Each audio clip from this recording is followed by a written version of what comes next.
Entonces decía que me encuentro acá con un artículo de Sampay en el año 73 y Sampay cita, dice, cabe señalar que miembros inteligentes de la oligarquía antevieron la trascendencia social de las leyes electorales del gobierno de Roque Sampeña y dijeron al respecto, entre otros, en la editorial jurídica La Ley, un señor que se llama Carlos Rodríguez Larreta, no sé si tiene algún vínculo con el candidato a intendente por el municipio de Buenos Aires, que era profesor de Derecho Constitucional en la Universidad de Buenos Aires. Este profesor de Derecho dijo, si la democracia no es un sistema irracional de gobierno, escribe en 1912 el jurista nombrado, se debe a que el talento, la fortuna, la ilustración, el apellido, pueden irradiar en ella su poder sobre los que están privados de estos dones y multiplicar sin necesidad de calificarlo el voto de los hombres superiores. Si mi peón, sigue, hubiera tenido la misma acción que yo para resolver los problemas económicos, internacionales o políticos del país, habríamos estado viviendo bajo regímenes absurdos. No ha sido así, gracias a Dios, porque yo he dirigido a mi peón, pero el voto secreto lo independiza al privarme de una influencia saludable y legítima. Más aún, lo convierte en mi enemigo, porque permite ejercitar en la sombra, sin que yo lo sepa, el rencor oculto que acaso me guarda por mi superioridad en la vida. Y lo malo es, añade, que a menudo no tenemos un solo peón, sino varios, y que algunos tienen muchos, como los industriales y los estancieros acaudalados. Bueno, esta era la visión de la patria propietaria sobre el darle el voto a los sectores populares, al proletario se diría desde la teoría marxista, a lo laburante diríamos desde el peronismo. Me pareció una joya haber encontrado esto que se escribió en una revista jurídica en la primera década del siglo pasado y muy revelador. Tiene este artículo de Sampay hecho en el año 73, otras perlitas que después les quiero compartir. Vuelvo para atrás en el tiempo. Transcurría el primer gobierno del general Perón. La Constitución de aquel momento decía que el mandato duraba 6 años, de que no había reelección y de que el presidente era elegido mediante colegio electoral. En ese contexto, y con aquel texto constitucional vigente, el artículo 30, y acá voy directamente a tu pregunta, el artículo 30 de la Constitución exige que la Constitución puede reformarse en toda o cada una de sus partes en la medida que una ley especial del Congreso así lo declare con el voto de las 2/3 partes de sus miembros. ¿Sí? Perdón, con el voto de las 2/3 partes. ¿Sí? Pero no dice de sus miembros o de los presentes. Digo esto porque esto después terminó siendo el punto de palanca para denostar todo aquel avance jurídico en cuanto a incorporar derechos sociales. ¿Qué pasó en aquel momento? En el año 48 se sanciona la ley, tiene el acuerdo de las 2/3 partes de los integrantes de ambas cámaras. El proceso indicaba que había que llamar a la ciudadanía a votar para que elijan convencionales constituyentes, que son quienes en definitiva van a realizar la tarea de reformar la Constitución. En aquella ocasión la ciudadanía es convocada a votar, solo los hombres, las mujeres van a votar recién 4 años después, y en esa asamblea constituyente se compone por 109 congresales del justicialismo y 49 del radicalismo. Entonces, esto que me costó una discusión una vez en un posgrado con un profesor muy radical, profesor de Derecho, al cual como profesor de Derecho respeto, José María Hernández, el Tuta Hernández de la Universidad de Córdoba, blandió con toda ligereza que la Constitución aquella había sido inconstitucional por ese motivo. Digo, profesor, discúlpeme, la Constitución no exigía que fuera de la totalidad de los miembros, porque la Constitución, cuando ha querido decir que sea de la totalidad de los miembros, lo ha dicho. Por ejemplo, a la hora de designar un juez de la Corte, exige los 2/3 partes de todos los miembros, no de los presentes. El 30 no lo dice, por lo tanto debemos entender que los presentes, el 2/3 de los presentes era válido. Pero si alguna duda cabía de que esa votación fue válida, es el hecho de que el radicalismo presenta sus candidatos a la votación de los congresales y obtiene 1/3 de los congresales. ¿El problema cuál fue? El radicalismo obtiene esos congresales constituyentes, el justicialismo obtiene 109, como les dije.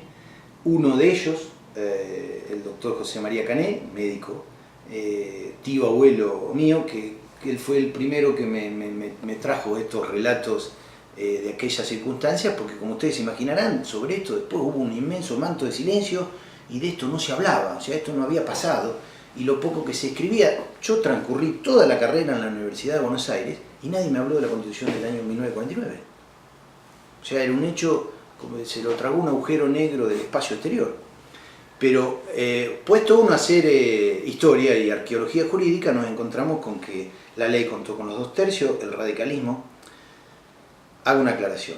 Estamos en momentos que después de la crisis del 2000-2001 el justicialismo está con 3 o 4 agrupaciones, el radicalismo en 50, el socialismo en 12. En aquel momento era el justicialismo y el radicalismo, ¿sí? Y algún diputado socialista como era Alfredo Palacio. Pero digamos, la articulación de la representación popular en el Parlamento estaba agrupado claramente en estos dos bloques. Y a la hora de proponerle a la ciudadanía que elijan, el radicalismo presentó sus candidatos. Pues bien, llegan a la Asamblea Constituyente para empezar a tratar la reforma y el radicalismo se quiebra. Un gran gobernador que tuvimos en el retorno a la democracia, Antonio Cafiero, recientemente fallecido, un tipo muy peronista con gran picardía, decía que para el radicalismo el gobierno era esa molestia entre dos internas, porque en realidad al radicalismo le gusta más la interna que gobernar, decía Antonio Cafiero, y quedó como un lema. Bueno, en aquel momento también, entonces se parten en dos bloques, uno siguiendo a Sabatini, otro a Moisés Levenson. Bueno, lo cierto es que terminan los dos abandonando la constituyente, lo cual debilitó políticamente a esa asamblea que siguió sesionando y finalmente consagra un texto constitucional nuevo, que es la conocida, lo que se conoce como la Constitución de 1949, pero que tuvo estos pormenores, ¿sí? Es votada, la ciudadanía elige, el radicalismo va, a poco de comenzar las sesiones, el radicalismo se retira y ahí inocula una cierta debilidad al esquema político argentino. Vuelvo a citar a Cafiero en ocasión del funeral del presidente Alfonsín, fue el único no radical que habló en Recoleta, y recordó que cuando hubo un intento de golpe de Estado a Alfonsín en la Semana Santa del año 87, Cafiero, siendo gobernador de la provincia de Buenos Aires y presidente del Partido Justicialista, viajó a Capital, estuvo en el balcón de Casa Rosada, y cuando Alfonsín fue a parlamentar con los golpistas a Plaza de Mayo, Cafiero se quedó en casa de gobierno esperando al presidente, con lo cual entiendo yo, ese realmente fue el retorno de la democracia, porque se rompió ahí la lógica que el que perdía las elecciones le pedía a los cuarteles que saquen al que la ciudadanía había elegido, ¿sí? Entonces, esto es un hecho no menor, digamos, el respaldo del gobernador Cafiero, del justicialismo, al presidente Alfonsín, que nos había ganado las elecciones, porque de hecho las ganó el 30 de octubre de 1983, ese respaldo es lo que permite realmente consolidar la recuperación de la democracia. A juzgar por la cara de ustedes, y por suerte de ustedes son muy jóvenes, pero a mí aquello me tocó vivirlo estando en la universidad, como estudiante todavía, y les puedo asegurar que se vivieron momentos de gran angustia y una acidez de lo peor vuelve, te transitaba y lo sentías en el cuerpo, porque lo peor vuelve era el pelo no puede tocar el cuello del guardapolvo, no se pueden hacer un cumpleaños de 15 si no le pedís permiso al comisario del pueblo, no puede haber más de 2 personas quietas en un lugar. vuelvo para atrás en el tiempo. Ese es el origen por el cual se sanciona la Constitución del 49. Y ese fue el motivo / excusa que se usó para intentar denostarla y para invisibilizarla. ¿Sí? Cosa que se logró, por desgracia, invisibilizar. Porque, bueno, los invito, vayan ustedes por las bibliotecas jurídicas o las bibliotecas de los colegios de abogados o por las librerías jurídicas y pidan un ejemplar de la Constitución del 49. No la van a encontrar, porque la desaparecieron, literalmente la desaparecieron. Hace pocos años un colega, el doctor José Herrero Duclú, que me invitó a participar con él a la cátedra hace ya varios años, tuvo un gesto que siempre le voy a reconocer y en este momento lo menciono, que es conseguirme una joya. Miren lo que es esto, miren el tamaño. Una Constitución del año 49. O sea, fíjense el efecto de invisibilizarla. La llegaron a meter en el tamaño, si lo comparamos con un atado de cigarrillo, vamos a comprobar que es más chica que un atado de cigarrillo esta edición. Y esto fue editado por la Escuela Política Sindical. O sea, esto es un gremio la que editó, por las editoriales jurídicas les parece un blasfémico editar un texto de la Constitución del 49. Bueno, a partir de que esta joya llegó a mis manos, empecé a hablar cada vez más de la facultad, en la facultad ante los alumnos, y a analizarla. Entonces les propongo siempre a los chicos, bueno, a ver, hagamos un ejercicio. Analicemos qué era lo que tenía esto de tan terrible como para invisibilizarlo durante 60 años que ni siquiera se puede reeditar. Ahora, resulta que uno se pone a revisar esto, que seguramente debe ser espantoso, y por eso se borró durante años, y nos encontramos que en el artículo 37 decía, se declaran los derechos del trabajo. ¿Sí?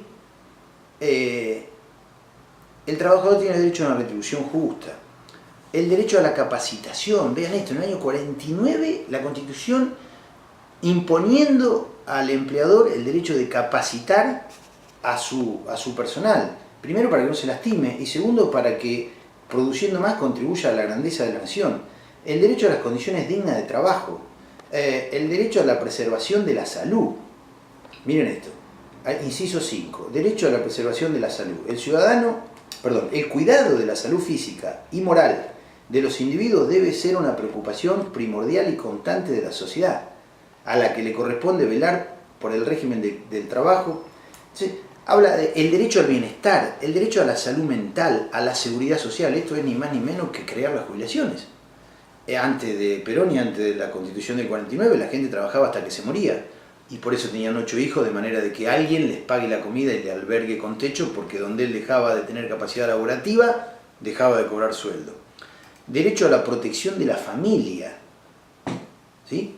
El derecho a protección de la familia responde a un natural designio de un individuo desde que en ella generan sus más elevados sentimientos afectivos y todo empeño tendiente a su bienestar debe ser estimulado y favorecido por la comunidad como el modo más indicado de propender al mejoramiento del género humano y a la consolidación de los principios espirituales y morales. Hasta acá no voy encontrando ningún elemento que me indique o que me dé un indicio de por qué la desaparecieron, pero vamos a ir buscando. El inciso 9 dice el derecho al mejoramiento económico.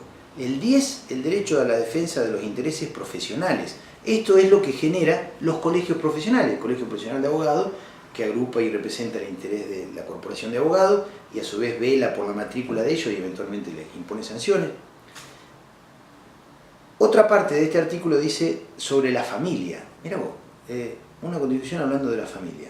Dice la familia como núcleo primario y fundamental de la sociedad. Será objeto preferente de la protección del Estado. Sigo. El Estado protege al matrimonio, garantiza la igualdad jurídica de los cónyuges y la patria potestad. Acá empiezo a sospechar quiénes la invisibilizaron. ¿Cómo es esto de darle los mismos derechos a la mujer? Por favor, ¿quién se le ocurre? ¿Que la patria potestad la puede ejercer una mujer? Yo me imagino esto de haber sido los comentarios en el Jockey Club.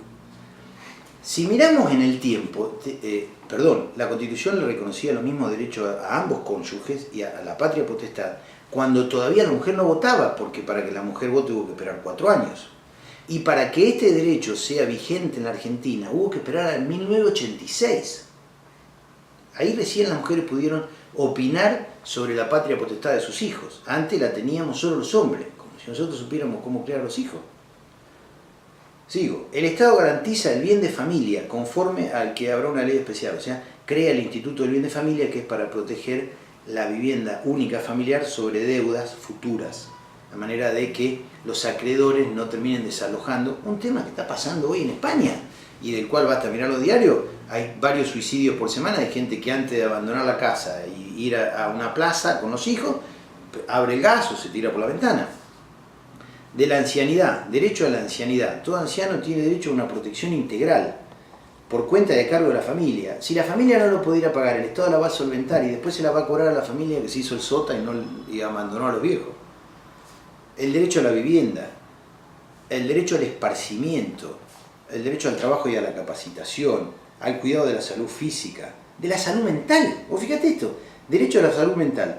Debe asegurarse el libre ejercicio de las expansiones espirituales concordantes con la moral y el culto. ¿Sí? Perdón, la salud moral. Y habla también de la salud mental. Para esto también hubo que esperar 50 años para tener una ley de salud mental. Entonces acá ya más o menos vamos teniendo indicios de por qué esto, y es mucho más largo. Habla de que el Estado tiene que hacerse cargo de garantizar la orientación del estudiante que termina el secundario, a ver qué quiere hacer, digamos, un test vocacional. Hoy en día va a un particular y vale mucha plata. En aquel momento decía, es interés del Estado brindarle la posibilidad de ese acompañamiento al joven en esa etapa de transición. Habla de que las universidades van a ser gratuitas, la Constitución, porque recordemos, la reforma del año 18, que fue muy importante, motorizada por sectores universitarios del radicalismo, habla del cogobierno de los alumnos, los docentes y los graduados del gobierno de la universidad, pero la universidad igual había que pagarla. Esto se rompe con el peronismo porque ¿eso qué significaba?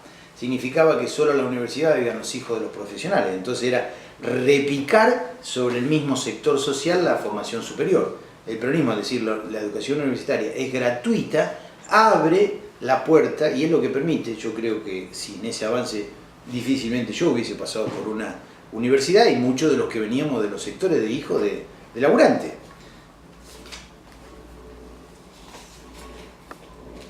La función social de la propiedad, el capital y la actividad económica. Acá hay otro punto por el cual esto, es el artículo 38, por el cual esta Constitución fue tan duramente atacada. Dos puntos, por ejemplo.